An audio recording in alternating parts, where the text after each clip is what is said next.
बिस्मिल्लाहिर्रहमानिर्रहीम। अस्सलाम वालेकुम। किचन विद मेरू में हाजिर हूँ एक और नई मज़ेदार सी रेसिपी के साथ। आज मैं लेकर आई हूँ आलू कीमा की रेसिपी। और ये आलू कीमा आज मैं बनाऊँगी ढाबा स्टाइल में।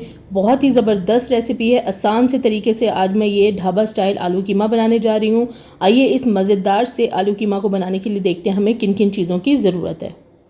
दही हमें चाहिए होगी 1/2 कप। इसे आपने फेंट लेना है, हल्का सा इसे विस्क कर लें। और आलू हमें चाहिए होंगे 4 बड़े साइज़ के, और इनको मैंने इस तरह से क्यूब्स में काट लिया है।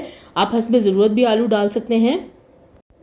और 4 बड़े साइज़ के मैंने ये प्याज लिए थे, जिनको मैंने बारीक स्लाइस में काट लिया है। 1 कप मैंने ऑयल लिया है, मयरिंग कप से मैयर किया है। आप इसे घी में भी बना सकते हैं। और टमाटर मेरे पास हैं ये 4 बड़े साइज़ के, इनको मैंने 2-2 हिस्सों में काट लिया है। आप 4 हिस्सों में या 2 हिस्सों में काट लें। आपने बड़े बड़े साइज़ के ही टमाटर रखने हैं। लहसुन अदरक पेस्ट मैंने लिया है 2 टेबलस्पून। ये फ्रीज्ड है और इसे मैं स्टोर कर लेती हूँ लंबे अरसे के लिए। इसकी रेसिपी आप ऊपर आई बटन को क्लिक करके देख सकते हैं। नमक इसके बीच में जाएगा 1/2 टेबलस्पून, या हस्बे ज़रूरत डालें। और लाल मिर्च पाउडर भी इसमें जाएगा 1/2 टेबलस्पून। इसे भी आप हस्बे ज़रूरत ऐड कर सकते हैं। इसके अलावा हमें चाहिए होगा धनिया पाउडर, ये मैंने लिया है तकरीबन 1 + 1/2 टेबलस्पून। और हल्दी पाउडर है मेरे पास 1/2 टीस्पून। भुना कुटा साबुत ज़ीरा है 2 टीस्पून। अब मैं रेसिपी स्टार्ट करूँगी। सबसे पहले हमने एक बड़ा पैन ले लेना है, इसके बीच में मैं ऑयल डाल दूँगी। और इसमें कीमा मैं इस्तेमाल कर रही हूँ 2 kg। ये 2 kg कीमा की रेसिपी है। इसमें डाल दूँगी ये कटा हुआ प्याज। और प्याज को हमने मीडियम से थोड़ा सा हाई फ्लेम पे जो है इसे फ्राई कर लेना है, और गोल्डन ब्राउन कलर होने तक हमें इसे फ्राई करना है। अब ये देखिए इसका कलर चेंज हो गया है। और इसमें अब मैं डाल दूँगी लहसुन अदरक पेस्ट। आप फ्रेश भी डाल सकते हैं। और लहसुन अदरक पेस्ट को मैं अच्छी तरह से फ्राई कर लूँगी।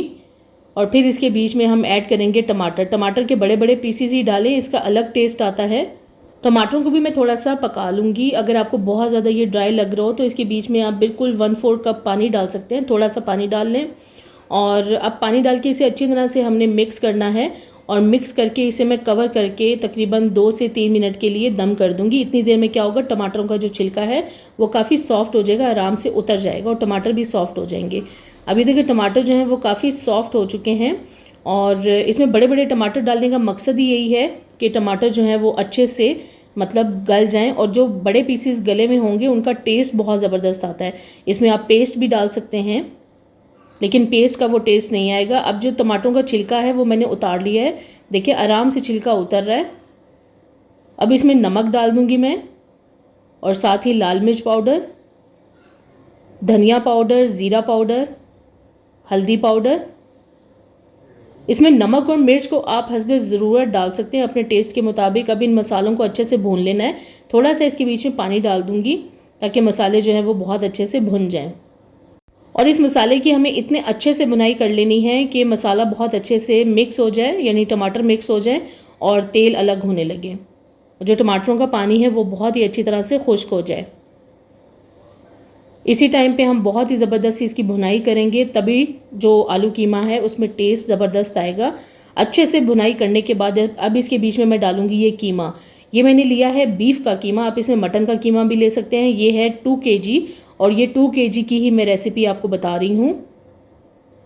कीमा डालने के बाद तकरीबन मैं 6 से 8 मिनट तक मीडियम फ्लेम पे इसकी भुनाई कर लूँगी। और इतनी भुनाई करनी है कि दोबारा से तेल निकलना शुरू हो जाए, और कीमे का पानी भी निकलेगा। आपने कीमे के पानी को भी खुश्क करना है।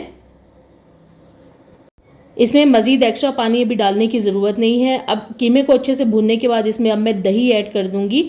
और दही को डालते वक्त आपने फ्लेम को बिल्कुल लो कर देना है, फिर दही को अच्छे से मिक्स कर लेना है। उसके बाद हम दोबारा से फ्लेम को मीडियम या हाई करके इसकी भुनाई कर लेंगे। दोबारा से कीमे को हम भूनेंगे। जो दही का पानी निकलेगा उसे हमें ड्राई करना है और अच्छे से भून लेना है, और वेट करना है तेल के दोबारा निकलने का। और उसके बाद इसके बीच में मैंने आलू डाल दिए हैं। तेल निकल आया था अच्छे से भुनाई करने के बाद। जब तेल निकल आए तो आलू डाल दें। आलू डालने के बाद भी हमें हाई फ्लेम के ऊपर तकरीबन 3 से 4 मिनट तक इसको भून लेना है। अच्छी तरह भुनाई करने के बाद अब इसके बीच में तकरीबन मैं डालूंगी पानी। आप इसमें डाल सकते हैं 3 से 4 कप, या हस्बे ज़रूरत पानी डाल लें, क्योंकि अब आलूओं को गलना है और कीमे को थोड़ा सा गलना है। अब इसे कवर करके मैं पकने रख दूँगी। लो फ्लेम पे तकरीबन 20 से 25 मिनट तक मैंने इसे पकाया है।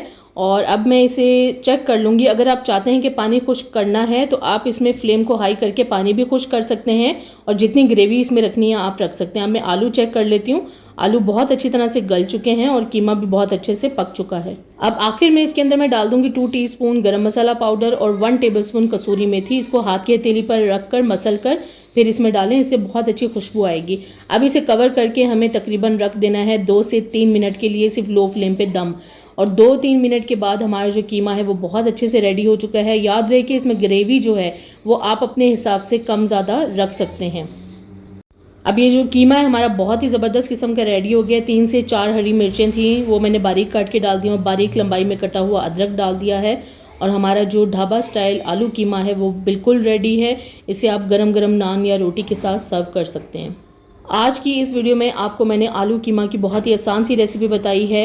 इसे आपने ज़रूर घर पर ट्राई करना है और मुझे कमेंट्स में ज़रूर शेयर करना है कि वीडियो आपको कैसी लगी। अगर अभी तक आपने मेरे चैनल को सब्सक्राइब नहीं किया तो प्लीज़ मेरे चैनल को सब्सक्राइब करें, लाइक करें, शेयर करें और बेल आइकन को ज़रूर प्रेस कर दें ताकि मेरी आने वाली नई वीडियो का नोटिफिकेशन सबसे पहले आपको मिले। अल्लाह हाफिज़।